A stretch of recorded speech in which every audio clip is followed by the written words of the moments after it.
ఒక చిన్న గ్రామం చినుకులు లో పేద పిల్లలైన రాజు మధు తమకు క్రిస్మస్ అంటే పంచుకోవడం అని తెలుసుకున్నారు. కాని వాళ్లకు ఏమీ లేకపోవడం బాధ కలిగించింది.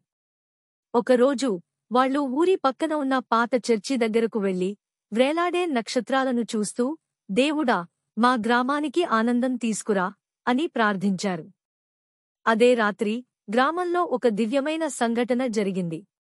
గ్రామానికి చెందిన కొందరు వ్యక్తులు పేద పిల్లల కోసం క్రిస్మస్ వేడుక నిర్వహించాలని నిర్ణయించారు. అందరూ కలిసి చర్చిలో చెట్టును అలంకరించి బహుమతులు తీసుకొచ్చారు. రాజు మధువారి ప్రార్థనకు ఇదే సమాధానం అని భావించారు. వాళ్లు కూడా వారి చిన్న చిన్న వస్తువులను పంచుకుంటూ పిల్లలందరికీ కథలు చెప్పి ఆనందాన్ని పంచారు. ఆ రాత్రి చినుకులు గ్రామం ప్రేమ భాగస్వామ్యంతో మెరుస్తూ ఉంది.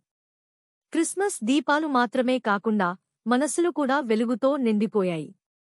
అక్కడి నుంచి ప్రతి క్రిస్మస్ పంచుకుంటే ఆనందం పెరుగుతుంది అనే మాట గ్రామంలో ప్రతిధ్వనించేది.